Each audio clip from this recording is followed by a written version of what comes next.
Caleb Rourke hadn't saved anyone in years. The fog wrapped around the trembling girl like a shroud, her eyes reflecting a terror he'd seen in mirrors and battlefields. She wore a silver bracelet engraved with a name that stopped his breath. Every promise he'd buried with his friend suddenly surfaced, demanding he choose between honoring the lost or rescuing the living. In that midnight moment, the veteran realized his loneliest war had just begun. Subscribe to witness how one bracelet unravels 2 lifetimes of silence. Chapter 1. The Girl in the Fog. The street lamps of Dayton flickered like dying stars, casting amber pools onto pavements slick with October rain.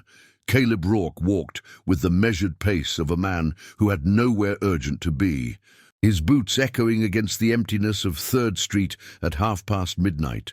The fog rolled in thick from the river, curling around parked cars and chain-link fences, transforming the familiar neighborhood into something foreign and dreamlike.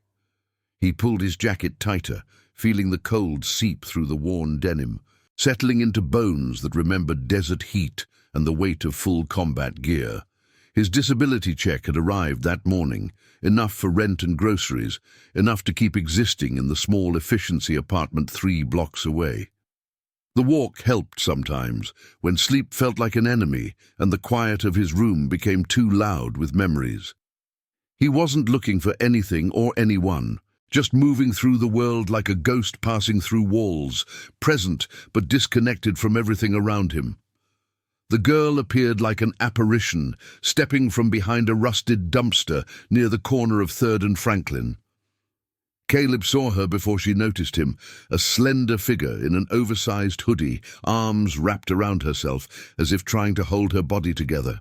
Her dark hair hung in wet strands across her face, and even from 15 feet away, he could see the tremor running through her shoulders. She moved with the jerky uncertainty of prey in open terrain, head swiveling left and right, checking shadows and doorways with the kind of hypervigilance he recognized instantly. His hand instinctively moved toward his hip, muscle memory reaching for a sidearm that hadn't been there in 8 years, and he forced himself to breathe slowly, to remember he was in Ohio, not Kandahar. The girl's sneakers squeaked against the wet concrete, and when she finally looked up and locked eyes with him, Caleb felt something crack open inside his chest. Her eyes were wide and dark, filled with a terror that transcended simple fear, the kind of look that came from witnessing something that permanently altered your understanding of safety. He stopped walking, giving her space, raising one hand slightly in a gesture meant to convey non-threat. The fog drifted between them like a living thing, obscuring and revealing her face in rhythmic intervals. She didn't run, which surprised him, but she didn't come closer either. Suspended in that moment of calculation where flight or trust hung in perfect balance. Caleb had seen that look before, in the faces of children in villages where insurgents had just retreated, where every stranger could be salvation or danger. His voice, when he finally spoke, came out rougher than intended, scraped raw from years of minimal use. "You all right?" The question felt inadequate, almost absurd, because clearly she wasn't all right, but he didn't know what else to offer. The girl's lips parted, then closed, and he watched her throat work as she swallowed hard. She took one small step forward, testing the ground between them, and Caleb stayed perfectly still, understanding that any sudden movement could shatter whatever fragile thread was forming. "I'm lost," she finally said, her voice barely above a whisper, nearly swallowed by the ambient hum of distant traffic and the soft patter of condensation dripping from awnings. The admission seemed to cost her something, as if speaking those 2 words required surrendering a piece of armor she'd been desperately clinging to. Caleb nodded slowly, processing the statement, cataloguing the details he could observe, even in the dim light and swirling mist. Her hoodie was expensive, he noticed, one of those technical fabrics meant for running, though it was now soaked through and clinging to her frame. No visible injuries, no signs of physical struggle, but the psychological distress radiated from her like heat from asphalt in summer.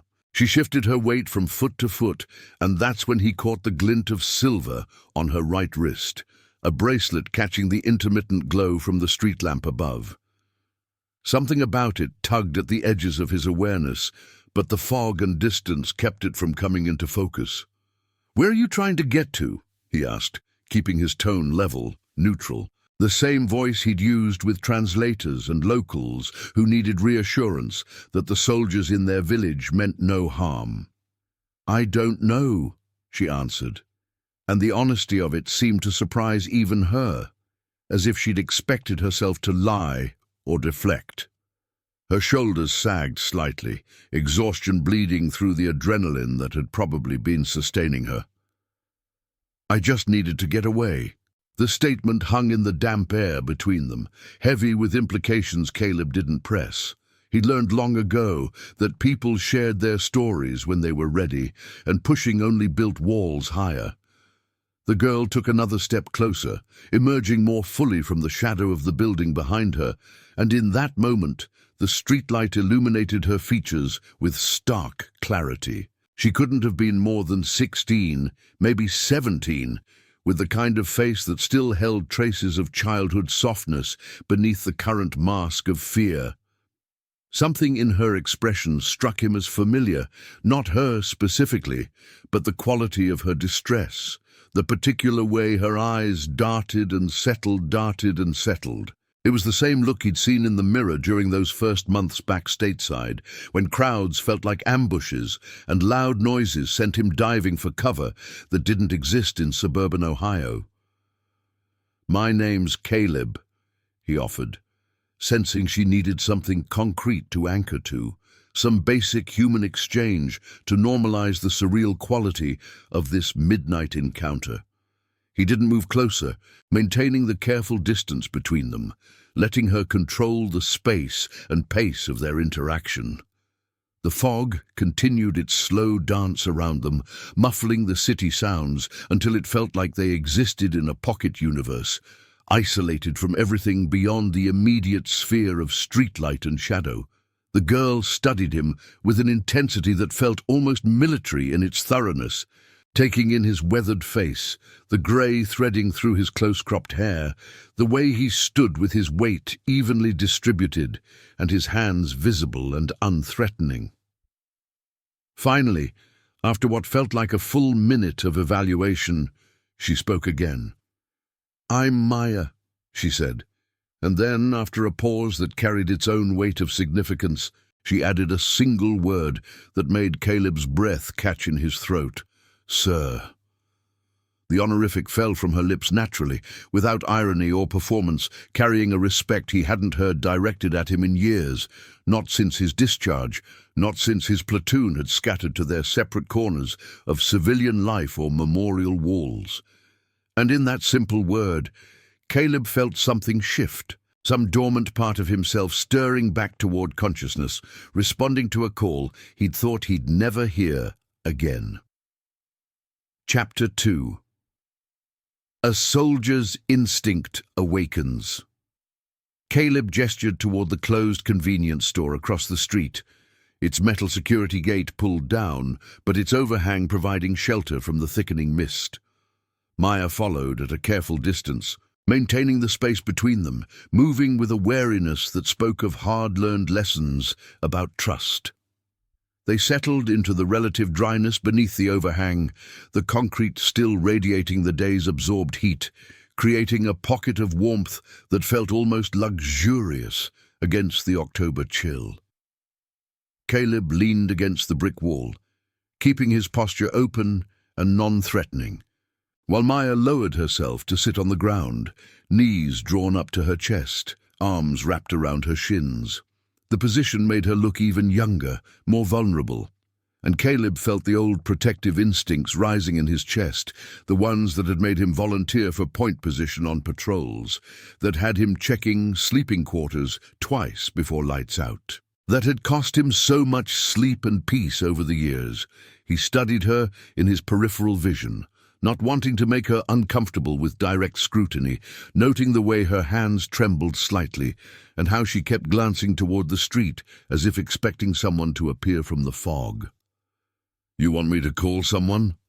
Caleb asked, keeping his voice low and steady. The same tone he'd used when talking down panicked privates during their first firefight. Maya's head shook almost immediately, a sharp, definitive gesture that required no elaboration. He nodded, accepting the boundary without question, understanding that whatever had driven her onto these streets at midnight wasn't something she was ready to return to. The silence stretched between them, but it wasn't uncomfortable, more like a mutual agreement to simply exist in proximity without the pressure of explanation or justification. Caleb pulled a slightly crushed pack of cigarettes from his jacket pocket, then thought better of it and tucked them away again, remembering that she was a kid and he didn't want to set a bad example, though the irony of that concern given their current circumstances wasn't lost on him. Maya watched the gesture, and something like appreciation flickered across her features, as if his choice not to smoke somehow communicated something important about his character. "You hungry?" he asked, knowing he had exactly $12 in his wallet and a few protein bars back at his apartment, already mentally calculating whether he could justify ordering something delivered at this hour without completely derailing his budget. "I'm okay," Maya said, but her voice lacked conviction, and Caleb suspected she was operating on autopilot, giving the socially appropriate response rather than the truthful one. He'd done the same thing countless times in VA waiting rooms and at mandatory therapy sessions, saying he was fine when everything inside him was screaming otherwise. The girl shifted slightly, adjusting her position, and the movement caused the silver bracelet on her wrist to slide down toward her hand, catching the light from a distant street lamp in a way that made Caleb's focus sharpen involuntarily. From this closer vantage point, he could see it more clearly now, a simple band of silver with what appeared to be engraving on the inside surface, though he couldn't make out the specific words or letters from his current angle. Something about it continued to nag at his awareness, like a word trapped on the tip of his tongue, familiar but just beyond reach. Maya noticed his attention and instinctively pulled her sleeve down slightly, a protective gesture that made Caleb immediately avert his gaze, not wanting to seem intrusive or threatening.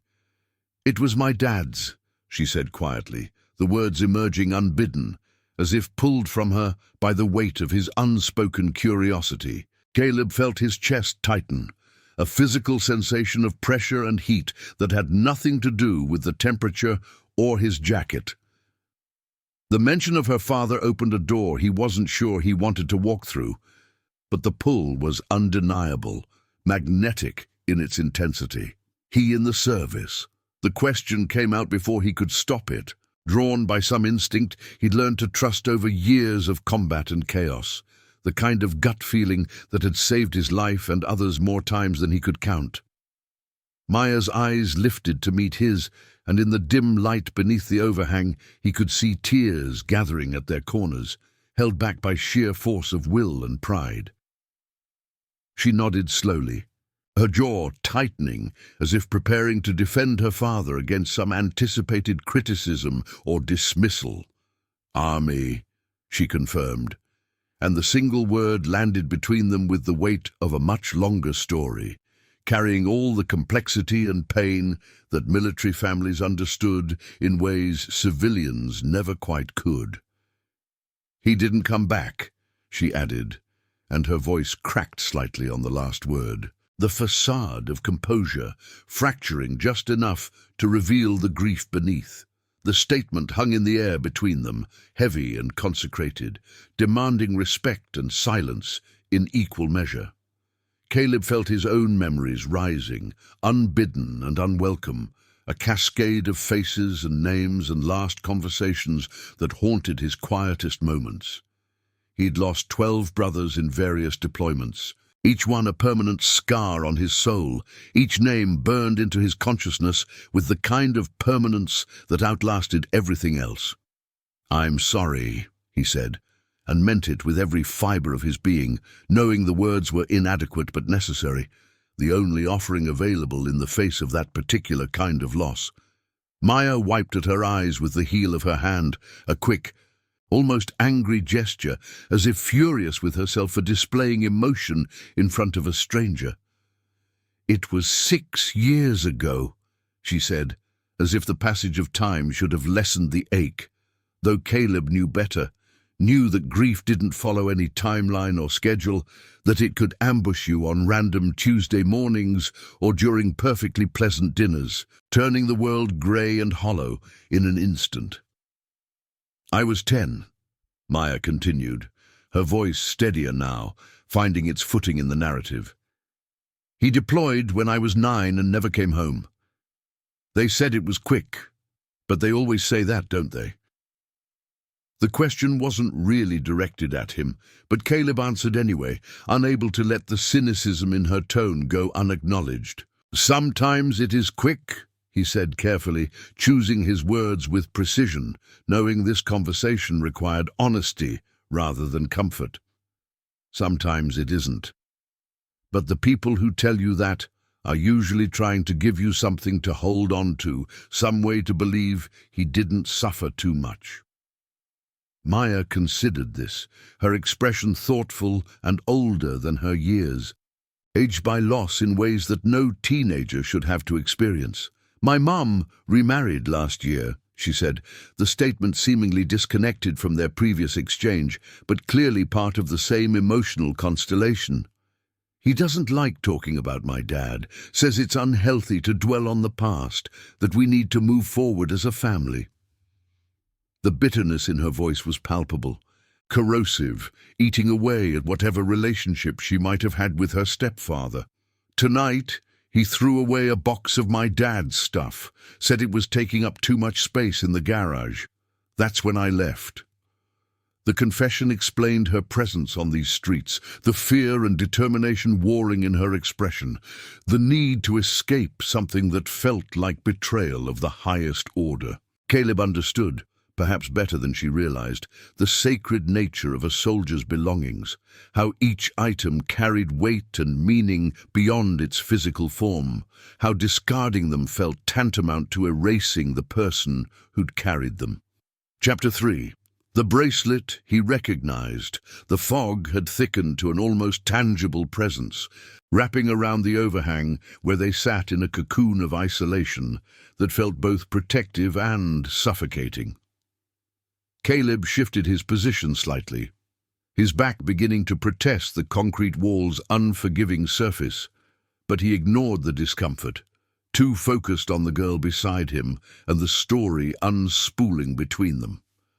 Maya had pulled her knees even tighter to her chest, making herself as small as possible, a defensive posture that spoke volumes about her current emotional state. The silver bracelet on her wrist caught his attention again, glinting as she adjusted her grip on her shins, and this time Caleb couldn't resist the pull of curiosity and growing dread that coiled in his stomach like barbed wire. "Can I ask you something about the bracelet?" His voice came out softer than intended, almost gentle, a tone he hadn't used in years, reserved for moments that required delicacy and care. Maya looked at him with suspicion and vulnerability mixed in equal parts, clearly torn between the desire to share her father's memory and the protective instinct to keep sacred things private. After a long moment of internal deliberation, she extended her arm slightly, bringing the bracelet into the limited sphere of light that reached their shelter. Caleb leaned forward carefully, maintaining respectful distance while allowing himself a clear view of the engraving that ran along the inside surface of the silver band. The letters were small but precisely etched, worn smooth by years of wear, but still legible in their careful script. His eyes tracked across the words, his brain processing the information even as his heart rate began to accelerate, pounding against his ribs with increasing urgency. The inscription read, SSG Marcus Chen, 3rd Battalion, 75th Regiment, always forward. The world tilted slightly on its axis. Reality reorganizing itself around this single piece of information, and Caleb felt his breath catch in his throat, trapped beneath the sudden weight of recognition and impossible coincidence. Marcus Chen, Staff Sergeant Marcus Chen. The name detonated in his consciousness like a flashbang, momentarily blinding him to everything except the cascade of memories that followed, each one sharp and vivid and painful in its clarity. Marcus had been his team leader during his 2nd deployment, a calm and methodical presence in the chaos of combat operations, the kind of soldier who inspired confidence through competence rather than bravado. They'd shared a barracks room for 8 months, trading stories about their lives back home, their hopes for after-service, the small dreams that kept them tethered to the possibility of a future beyond the immediate demands of survival. Marcus had talked about his daughter constantly, showing pictures worn soft from handling, describing her latest school achievements and soccer games with the kind of pride that made even the most hardened soldiers smile. He'd carried this bracelet on every patrol, a gift from his wife when he'd made Staff Sergeant, a tangible reminder of what waited for him beyond the deployment timeline.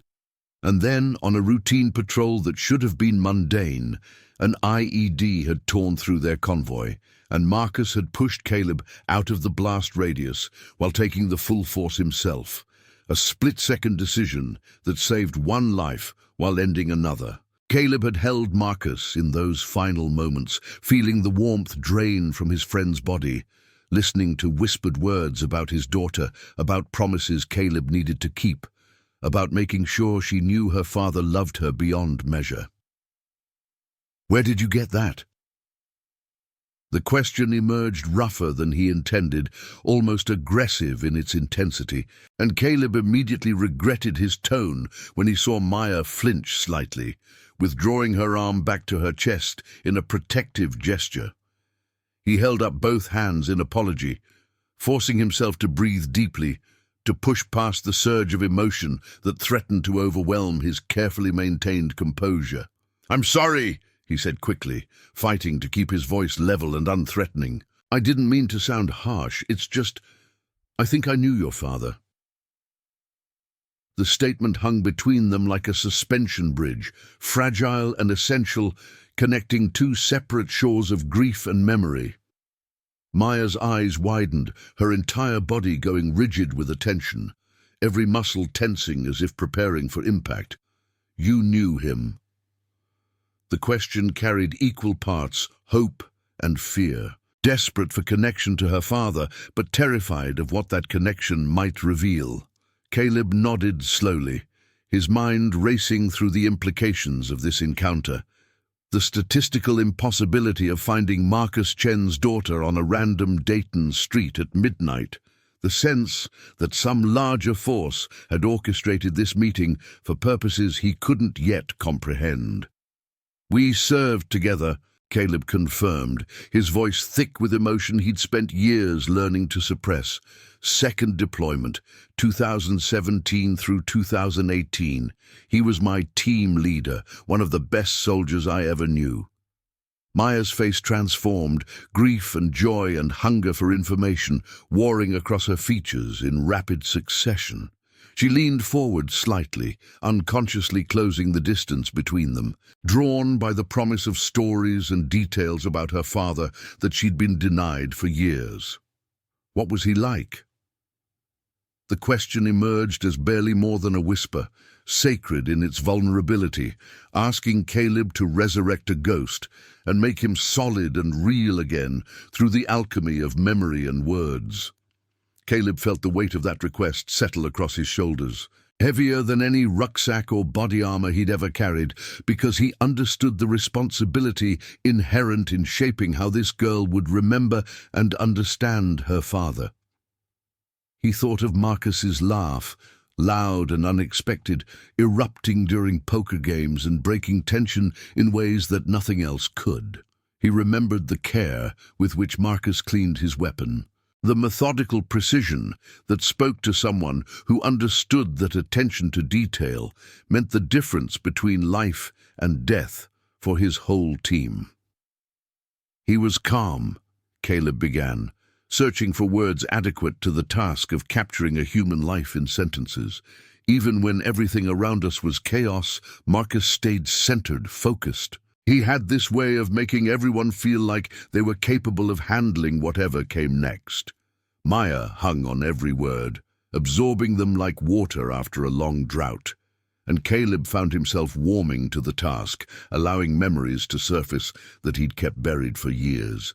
He talked about you constantly, he continued, watching her eyes brighten with unshed tears. Had pictures of you in his helmet, showed them to anyone who'd look. Told us about your soccer games, how you'd scored the winning goal in some tournament. He was so proud of you, Maya, so incredibly proud. The girl's composure finally cracked completely, tears spilling down her cheeks in streams that she didn't bother to wipe away, and Caleb felt his own eyes burning with sympathetic moisture. He made me promise something, Caleb said, the words emerging before he could fully consider whether he was ready to voice them, whether speaking this particular truth was wise or fair, given everything else he was carrying. Right before he died, he made me promise to make sure you knew he loved you, that he was thinking of you at the end. The confession created a shift in the atmosphere between them, transforming their chance encounter into something consecrated and purposeful. Maya stared at him with an expression that mixed wonder and pain in equal measure, processing the reality that she was sitting beneath a convenience store overhang with the man who'd been present for her father's final moments. "You were there?" she asked, though the answer was already evident in everything Caleb had just revealed. He nodded, unable to speak past the constriction in his throat, remembering the weight of Marcus's body, the specific pattern of blood on sand, the way the light had left his friend's eyes while Caleb whispered assurances that were equal parts truth and merciful fiction. "He saved my life." Caleb finally managed, his voice raw with emotion he'd kept locked away for 6 years. "Pushed me clear of the blast. I wouldn't be here if it wasn't for him." The statement carried layers of meaning, gratitude and guilt intertwined so completely that Caleb had long since stopped trying to separate them. Maya reached out tentatively, her hand hovering in the space between them, and after a moment's hesitation, Caleb extended his own hand to meet hers, their fingers connecting in a grip that felt like both greeting and covenant, acknowledgement of shared loss and the strange grace of their midnight meeting. Chapter 4. A Father's Hidden History. The fog had begun to lift slightly as they sat together beneath the overhang, though whether this was due to actual atmospheric changes or simply Caleb's altered perception, he couldn't be certain. Maya had released his hand after several long moments, but something fundamental had shifted between them. The barrier of strangerhood dissolved by shared connection to Marcus Chen's memory. Caleb found himself talking more than he had in months, maybe years, the words flowing with surprising ease as he shared stories about her father, painting pictures of a man Maya had barely begun to know before deployment had taken him away. He told her about Marcus's terrible singing voice, how he'd belt out country songs during long drives between bases, completely off-key, but with such enthusiasm that everyone ended up laughing rather than complaining. He described the care packages Marcus's wife had sent, filled with homemade cookies that Marcus would distribute to the whole unit with the pride of someone sharing treasure rather than baked goods. Each story seemed to feed something in Maya, filling empty spaces that had been carved out by years of absence and incomplete information. "They don't talk about him much," Maya said eventually, her voice carrying a bitterness that seemed wrong in someone so young. "My mom, she gets this look when his name comes up, like it physically hurts her to remember. And my stepfather, he acts like my dad never existed, like I should just forget and move on, be grateful for the stable home he's providing. The contempt in her voice when she mentioned her stepfather was sharp enough to cut, and Caleb understood that tonight's conflict over the discarded box was merely the visible eruption of tensions that had been building for a long time. "There are things they won't tell me," Maya continued, leaning forward slightly, her intensity ratcheting up as she approached what was clearly the central source of her distress. "About how he died, about what happened during his deployment. The official reports are all redacted, full of blacked-out sections. I've tried to research it online, but everything about that specific operation is classified or missing. It's like they're hiding something about what really happened." The accusation hung in the air, and Caleb felt his stomach drop, recognizing the dangerous territory they were entering. He knew exactly what Maya was talking about because he'd been there, lived through the events that had been carefully sanitized in official reports and memorial services. The mission that had killed Marcus and 3 others hadn't been the straightforward patrol described in public documentation. They'd been operating in an area that officially they weren't supposed to be in, pursuing intelligence that had come through unofficial channels, the kind of operation that existed in the gray zones where military necessity and political reality collided. When everything had gone sideways, when the IEDs had detonated and small arms fire had erupted from positions that weren't supposed to contain hostiles, the official response had been to classify the details and reshape the narrative into something more palatable for public consumption. Caleb had been furious at the time, feeling like his brother's sacrifices were being minimized and distorted.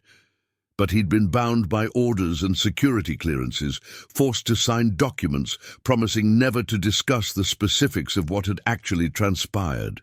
That vow had felt like a reasonable requirement at the time, a necessary protection of operational security and intelligence sources. Now, looking at Marcus's daughter seeking truth about her father's final mission, that same vow felt like a betrayal of everything Marcus had fought and died for. "What have they told you?" Caleb asked carefully, trying to gauge how much Maya already knew, how much damage had already been done by half-truths and official obfuscation. Maya pulled out her phone, the screen's glow harsh in the dimness beneath the overhang, and pulled up a saved document, something she'd clearly referenced many times based on how quickly she navigated to it. The official report says he died during a routine security patrol that encountered hostile engagement from insurgent forces. No specifics about location, no details about what they were actually doing there, nothing about why a routine patrol would result in 4 casualties and 6 wounded. Her voice gained strength as she read, anger replacing the earlier vulnerability, righteous fury at the injustice of incomplete information. But I found some forum posts from other veterans, people who served around the same time, and they hinted that something else was going on, something the army didn't want publicized. Some of them called it the ghost operation, said it was off books, that the soldiers involved were chasing intelligence about weapons smuggling that higher-ups didn't want to acknowledge because it implicated allies we weren't supposed to be questioning. The accuracy of her research surprised Caleb, her determination to uncover truth, demonstrating an investigative persistence that reminded him powerfully of Marcus's own relentless approach to problem-solving. "Why won't anyone tell me the truth?" Maya's question was plaintive, stripped of the earlier anger, revealing the core of her pain, which wasn't about the classified details themselves, but about being excluded from her father's story, being deemed unworthy or unable to handle the reality of his service and sacrifice. Caleb understood that feeling intimately, had experienced his own version of it when returning from deployment to find that civilians couldn't or wouldn't understand what he'd witnessed, preferring sanitized versions of war that allowed them to sleep comfortably at night. "They think they're protecting you," Caleb said, though the words felt hollow even as he spoke them. Protecting your memory of him, maybe. Keeping you from having to carry the weight of the complicated stuff. Maya shook her head violently, rejecting that rationale completely. I'm not a child, she insisted, despite being exactly that in legal terms. I deserve to know who my father really was, what he really did, why he really died. Not some cleaned-up version that makes everyone else comfortable. Caleb felt the weight of decision pressing down on him, the vow he'd made to the army colliding with the promise he'd made to Marcus, both competing for priority in this impossible moment. He could maintain the official silence, could deflect and redirect, could protect operational security and his own legal standing by refusing to violate the non-disclosure agreements he'd signed. That path was safe, sanctioned, the choice that every regulation and protocol demanded he make. But looking at Maya, seeing the hunger for truth in her eyes, recognizing the damage being done by secrets and partial information, Caleb found himself questioning whether safety and regulations should supersede a daughter's right to understand her father's sacrifice. Marcus had died pushing Caleb clear of an explosion, had spent his last conscious moments asking Caleb to make sure his daughter knew she was loved. Would Marcus want his daughter left in ignorance, fed comfortable lies while struggling against the sense that something essential was being withheld?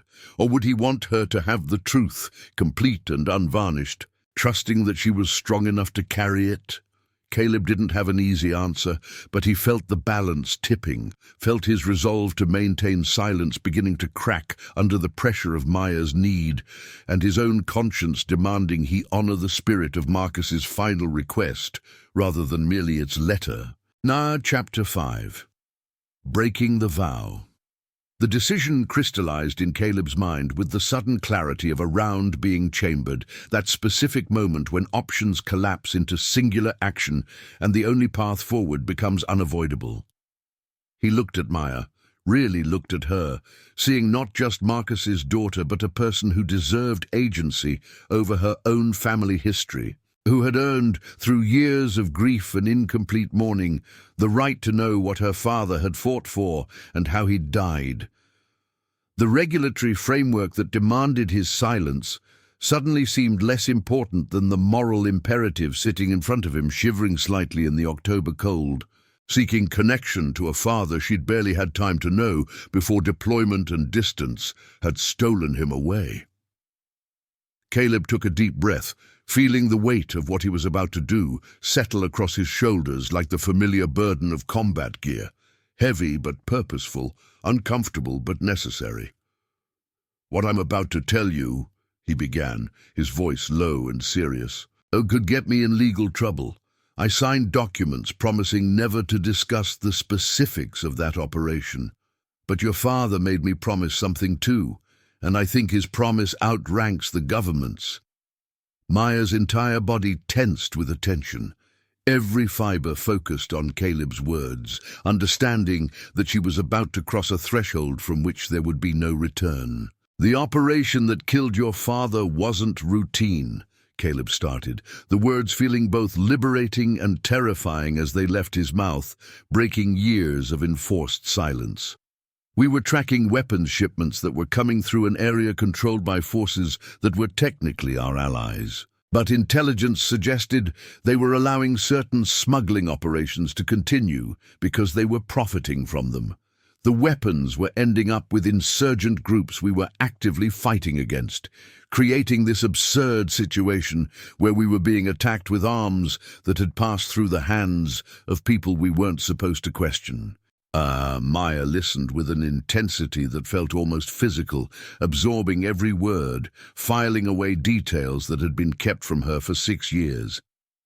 Command knew about the shipments, but couldn't officially acknowledge them without creating a diplomatic incident.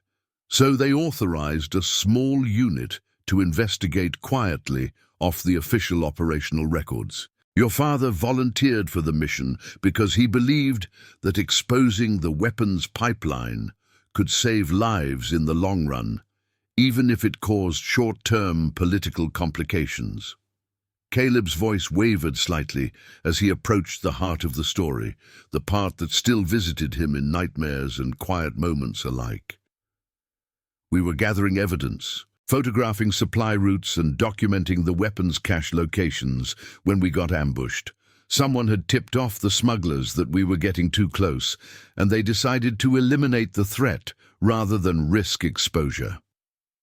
The memory of that day flooded back with visceral intensity, the confusion of the first explosions, the sharp crack of small arms fire, the controlled chaos of soldiers responding to contact while taking casualties. The IEDs were command detonated, meaning someone was watching and waiting for the right moment to trigger them. Your father was moving up to check a suspicious pile of debris when the first blast went off behind us, separating our unit and creating kill zones we couldn't easily escape. He saw me in the path of the second explosion before I did, saw the trigger man that I'd missed in my scan of the surrounding buildings. Caleb's hands had begun to shake slightly, and he pressed them against his thighs to still the tremor, unwilling to let physical response derail the narrative that Maya deserved to hear. He ran toward me, not away from the danger, and shoved me behind a concrete barrier right as the blast went off.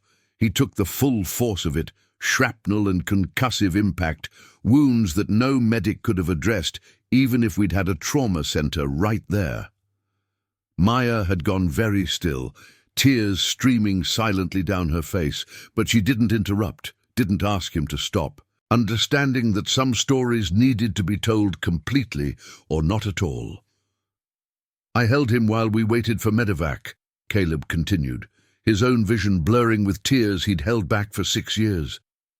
He was conscious for a few minutes, long enough to know what was happening, long enough to understand he wasn't going to make it home. He didn't talk about the mission or the weapons or any of the operational stuff. He only talked about you and your mom. He said your name at least 12 times, like he was trying to memorize the sound of it, like he could carry it with him wherever he was going. The weight of that memory pressed against Caleb's chest, making breathing difficult. But he forced himself to continue because Maya deserved the complete truth, not just the palatable portions.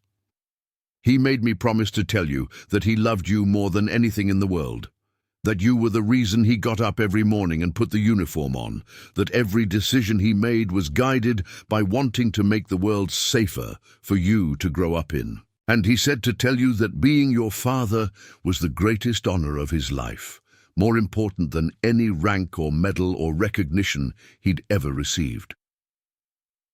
The words seemed to hit Maya like physical blows, each one landing with impact that shook her frame, but she absorbed them with a strength that would have made Marcus proud. "Why didn't they tell me this?" she asked, her voice raw with emotion, but steady in its demand for explanation. Why did they make it sound like he just died in some random attack, like he was in the wrong place at the wrong time instead of making a choice to save someone? Caleb considered how to answer that, weighing the various motivations that had driven the official narrative. The army wanted to avoid questions about the unauthorized operation, he explained.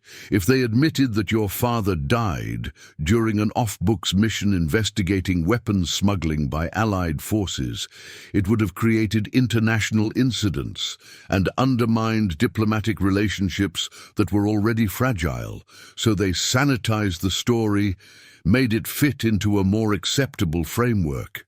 The explanation sounded cynical even to his own ears, reducing Marcus's sacrifice to political calculation. But Maya needed to understand the forces that had shaped her father's official legacy. "And your mother," Caleb added gently.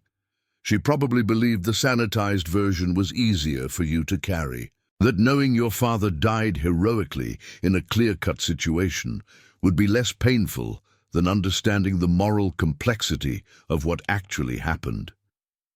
"She was wrong," Maya said firmly, her voice carrying a conviction that belied her years. "I would rather have the complicated truth than a simple lie. I would rather know that my father made choices, real choices with real consequences, than think he was just randomly unlucky." The statement revealed a maturity that impressed Caleb, a recognition that truth, however difficult, carried more dignity than comfortable fiction. "What happened to the people responsible?" Maya asked, her focus shifting to the question of justice and accountability. "The smugglers, the ones who set the ambush, did they ever face consequences?" Caleb's expression darkened, his jaw tightening with remembered frustration and anger. "The operation was quietly shut down after your father and the others died," he said. "The weapons smuggling likely continued, maybe still continues today. The political considerations were deemed more important than prosecution or exposure. We were told to let it go, to move on, that pursuing it would only cause more harm than good." The bitterness in his voice was evident. Years of suppressed rage at the injustice of his brothers dying while their killers went unpunished, bleeding through his usual careful control. Maya absorbed this information with visible effort, her face cycling through emotions too complex and rapid to name. Chapter 6. The Night Truth. Finally marched out. The fog had almost completely dissipated now, leaving the street visible in harsh clarity under the sodium vapor lamps that lined the empty sidewalk. Caleb and Maya sat in the aftermath of revelation, both processing the weight of what had been shared and what it meant for their respective futures. For Caleb, the breaking of his vow felt simultaneously like liberation and betrayal, the release of a burden he'd carried too long, but also the violation of promises that had once seemed sacred and inviolable. He wondered if he'd made the right choice, whether honoring Marcus's daughter's right to truth justified the potential legal and professional consequences he might face. Maya had pulled her knees back to her chest, but her posture had changed, no longer collapsed in defensive fear, but rather gathered in contemplative focus, processing information that reshaped her understanding of her father and her own history. "Thank you," she said finally, her voice quiet but clear, carrying weight that simple gratitude couldn't fully encompass. "For telling me, for trusting me with the truth." Caleb nodded, accepting her thanks, but feeling like he was the one who should be grateful, for being given the opportunity to finally honor the promise he'd made to Marcus in a way that mattered more than simple platitudes about love and pride. "What are you going to do with this information?" Caleb asked, genuinely curious and slightly apprehensive about how Maya might use what he'd told her. She was still a teenager, still navigating family dynamics that were clearly fractured and painful, and he worried that the truth might become a weapon in conflicts he didn't fully understand. Maya considered the question carefully, her face thoughtful in the lamplight. "I don't know yet," she admitted. "Part of me wants to confront my mother, to demand why she kept this from me, why she let me believe a sanitized version that left out everything important. But another part understands that she was probably doing what she thought was right, trying to protect me in her own way." The nuance in her response reassured Caleb somewhat, suggesting that Maya understood the complexity of the situation and wouldn't act rashly or destructively. "What I do know," Maya continued, her voice gaining strength, "is that I'm not going to pretend anymore. I'm not going to act like my father was just some generic soldier who died in some generic way. He made specific choices for specific reasons, and those choices matter. They deserve to be remembered accurately, not buried under diplomatic convenience." The conviction in her words reminded Caleb powerfully of Marcus. That same unwillingness to accept easy answers or comfortable compromises when truth and principle were at stake. "Your father would be proud of you," Caleb said, meaning it completely. "The way you've searched for truth, the way you're handling all of this, the strength you're showing. He'd be so proud." Maya's eyes filled with tears again, but she smiled through them, an expression of bittersweet joy that transformed her face. I wish I'd known him longer, she said softly. I have these memories, but they're so vague now, more like impressions than actual events. Sometimes I'm not sure if I'm remembering him or remembering stories people have told me about him. Caleb understood that particular ache, the way memory degraded over time, the fear of forgetting the people who'd meant the most to you. You carry him with you, Caleb offered. In your determination, your refusal to accept half-truths, the way you called me sir without even thinking about it. Those are all echoes of your father, parts of him living on through you.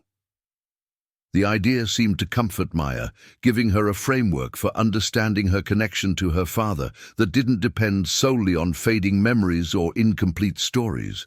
They sat in companionable silence for several minutes, the night sounds of Dayton gradually increasing as early morning workers began their commutes and the city prepared for another day.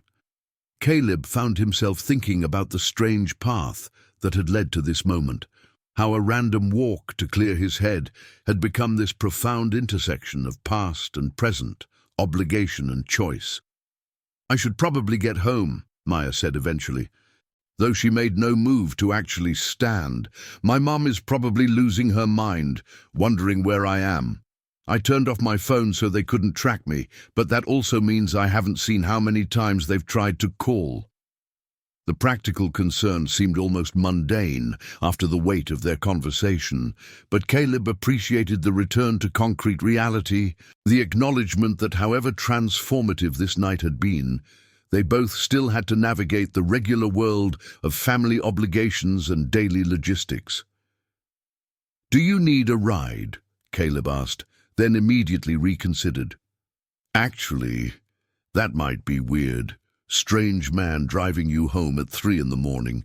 I could call you a cab or a rideshare, make sure you get back safely." Maya smiled slightly at his concern, recognizing the care behind the awkward phrasing. "I'll call a car," she said, pulling out her phone and powering it on, wincing slightly at the barrage of notifications that immediately began populating her screen. Caleb watched as she scrolled through missed calls and increasingly frantic text messages from her mother and stepfather, the electronic evidence of their worry manifesting in all caps and multiple exclamation points. "This is going to be a rough conversation," Maya said with resignation. "But it needs to happen. I can't keep living in a house where we pretend my father doesn't matter, where his memory is something to be managed and minimized rather than honored." Caleb felt a surge of respect for her courage, knowing how difficult it was to confront family members, to demand change in dynamics that had calcified over years. "If you ever need to talk," Caleb said, pulling out his own rarely used phone and opening a contact entry screen. "I'm not great at communication, but I can share more stories about your father, answer questions if you have them. He'd want you to know everything, the good and the complicated, and even the difficult stuff." Maya took his phone and entered her number, then texted herself so she'd have his contact information saved. "I'm glad I found you tonight," Maya said, and the statement carried layers of meaning beyond the simple words. "Or you found me, I guess. However it happened, I'm grateful." Caleb nodded, feeling the same sense of providence, the feeling that some larger force had orchestrated their meeting for purposes that transcended chance or coincidence. "Me too," he admitted. "I've been carrying your father's last words for 6 years, wondering if I'd ever get the chance to deliver them properly. And I've been pretty isolated since I got out, not really connecting with anyone or letting anyone in. This has been good, being reminded that there are still people and connections and obligations worth showing up for." The confession revealed more vulnerability than Caleb had intended, but it felt appropriate given everything Maya had shared, an exchange of honesty that balanced their unlikely friendship. The rideshare app showed a car 3 minutes away, and Maya stood slowly, stretching muscles that had stiffened during their long conversation beneath the overhang. Caleb stood as well, feeling his own body protest the movement, reminding him of his age and the accumulated wear of years of service and aftermath. "Can I ask you something?" Maya said as they waited for her ride, her voice tentative in a way it hadn't been during their earlier conversation. Caleb made an encouraging gesture, giving her permission to ask whatever she needed. "Do you think my father knew?" Maya asked. "When he pushed you out of the way, when he made that choice, do you think he knew he was dying? Or do you think he thought he might survive?" The question cut to the heart of something Caleb had wondered himself, lying awake on countless nights, replaying those seconds in excruciating detail. "I think he knew," Caleb answered honestly. "The way he moved, the decisiveness of it. That wasn't someone hoping for the best. That was someone making a conscious sacrifice, choosing your life over his own, in full knowledge of the cost." Maya absorbed this, nodding slowly. "Good," she said finally. "I'm glad it was a choice, not just an accident. That makes it mean more somehow." A sedan pulled up to the curb, and Maya verified the license plate against her app before moving toward it. She paused before getting in, turning back to Caleb with an expression that mixed determination and vulnerability in equal measure. "I'll be in touch," she promised. "This isn't over. There are things I need to figure out, ways I need to honor his memory properly, and I think you need to be part of that." Caleb found himself nodding in agreement, recognizing that their connection wasn't meant to be a one-time encounter, but rather the beginning of something more sustained and meaningful. Chapter 7. A New Kind of Family. 3 weeks had passed since the midnight encounter beneath the convenience store overhang. 3 weeks during which Caleb had found himself checking his phone with increasing frequency, waiting for messages from Maya that came in irregular but consistent intervals. She texted him the morning after their meeting, after what she described as a 5-hour conversation with her mother that had ranged from screaming to crying to eventual understanding. Her stepfather had been less receptive, Maya reported, but her mother had finally acknowledged that she'd been wrong to withhold information about Marcus's death, that her protective instincts had crossed into control and erasure. The recovered box of Marcus's belongings had been retrieved from the garage, cleaned, and given a place of honor in Maya's room, a small victory in the ongoing negotiation of her father's place in their family narrative. Caleb had shared these updates with a sense of vicarious triumph, feeling like he was finally fulfilling the promise he'd made to Marcus in a way that extended beyond simple words. He'd sent Maya some of his own saved items from their deployment, photographs and letters that Marcus had written but never mailed, small artifacts that helped fill in the gaps of her understanding. The texts had evolved into phone calls, awkward at first, but gradually becoming easier as they established a rhythm of communication. Maya asked questions about military life, about her father's daily routines and the small details that official reports never captured. Caleb found himself remembering things he'd thought lost to time, anecdotes emerging from the deep storage of memory triggered by Maya's curiosity and need.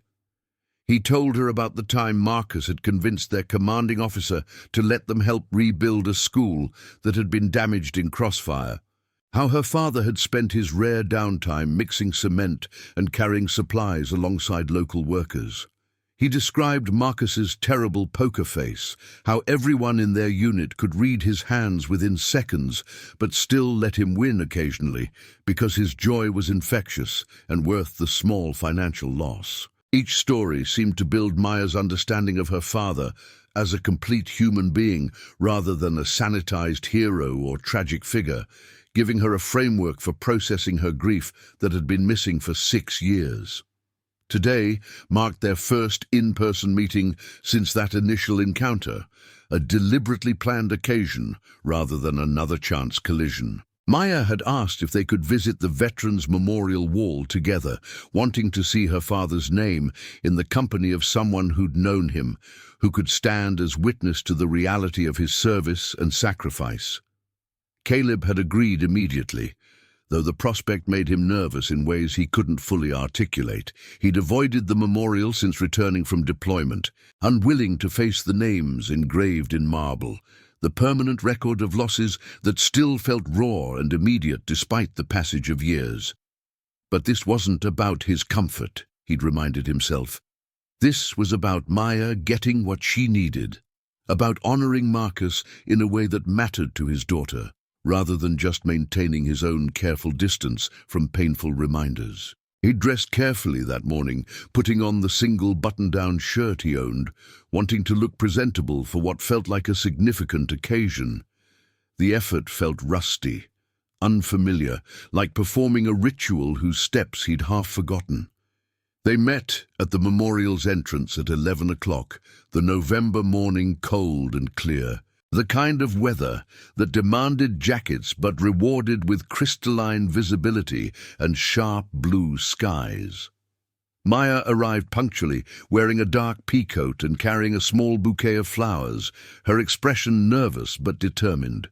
She'd brought her mother, Caleb realized, as he saw the older woman standing slightly behind Maya, a revelation that made his stomach clench with unexpected anxiety. He'd been prepared to interact with Maya alone, had mentally rehearsed that scenario, but adding her mother into the equation introduced variables he hadn't accounted for.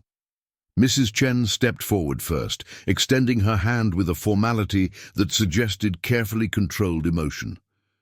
"Mr. Rourke," she said, her voice steady despite eyes that were already red-rimmed from crying. "Thank you for meeting with us. Maya has told me about your conversation, about the truth you shared with her." Caleb shook her hand, searching her face for signs of anger or resentment, but finding only grief and something that might have been gratitude. "I hope I didn't overstep," Caleb said carefully. "I know I violated protocols by telling her the details, but she deserved to know." Mrs. Chen shook her head, a slight smile crossing her features, despite the tears now flowing freely.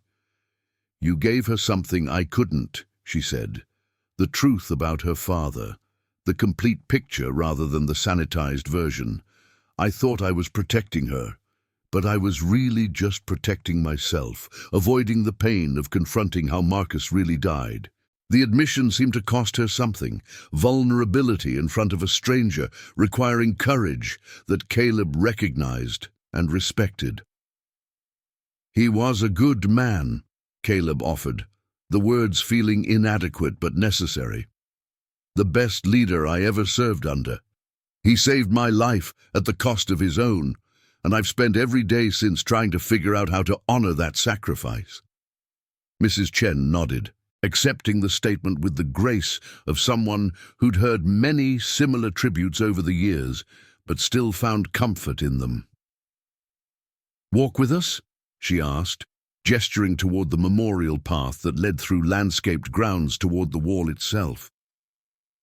Caleb fell into step beside them, Maya positioning herself between her mother and Caleb, creating a small unit of three bound by connection to Marcus's memory.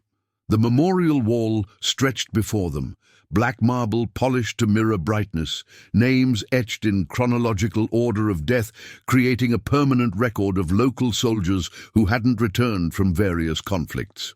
Maya moved along the wall slowly, fingers trailing over names she didn't know, reading inscriptions and noting dates, approaching her father's name with the reverence of someone entering sacred space. When she finally found it, she stopped completely, her whole body going still as she traced the letters with her fingertip. "Staff Sergeant Marcus Chen," she read aloud, her voice breaking on the final syllable. "October 23rd, 2018, Mrs." Chen moved to stand beside her daughter, placing one arm around Maya's shoulders, and Caleb hung back slightly, giving them space for their private grief, while remaining present as witness and support. Maya placed the bouquet of flowers at the base of the wall beneath her father's name, then pressed both palms flat against the marble, as if trying to physically connect with the man whose death the stone commemorated. "I miss you, Dad," she whispered, so quietly that Caleb barely heard, despite standing only a few feet away. "I wish you were here. I wish I'd had more time with you, but I'm grateful I found someone who can tell me who you really were." Caleb stepped forward then, moving to stand at Maya's other side, placing his own hand on the wall above Marcus's name in a gesture of respect and remembrance. "He talked about you all the time," Caleb said, his voice carrying across the quiet memorial space. "Every conversation somehow came back to you, to stories about soccer practice or school plays or just random moments of being your father. You were his center, Maya. Everything else was peripheral to that core truth." Maya turned to look at him, tears streaming down her face, but her expression transformed by something like peace. "Thank you," she said simply, "for carrying his last words all this time, for finding me that night, for breaking the rules to give me truth." Caleb felt his own eyes burning, tears he'd held back for years finally breaking through the carefully maintained dam of his composure. "Thank you for letting me finally deliver the message," he replied. "I've been lost for a long time, not sure what I was supposed to do with myself after getting out, but helping you understand your father has given me something to care about again, reminded me that there are still obligations worth fulfilling and connections worth making." The three of them stood together in front of the memorial wall, an unlikely family formed not by blood, but by shared grief and the invisible threads that connected them through Marcus Chen's life and death. Mrs. Chen spoke, her voice quiet but clear. "Would you tell us more about him?" she asked Caleb. "Not the official stories or the sanitized versions, but the real Marcus, the person you knew day to day." Caleb nodded, understanding what she was really asking for, permission to remember her husband as a complete human being rather than a marble name or a folded flag. He began to talk, words flowing more easily now, telling stories about Marcus's kindness and humor and occasional frustration, painting a picture of someone who'd been complex and real and beautifully imperfect. Maya and her mother listened with complete attention, absorbing every detail, occasionally laughing at particularly funny moments or crying at tender ones, processing grief that had been frozen for too long by absence of complete information. The November sun tracked slowly across the sky as they stood together, three people finding healing in shared memory and truth finally spoken. And in the cold, clear air of that morning, Caleb Rourke realized that he was no longer as alone as he'd believed, that family could be chosen and forged in midnight encounters and memorial walls, that promises to the fallen could create bonds as strong as any blood tie, and that sometimes the lost found each other exactly when they needed to most.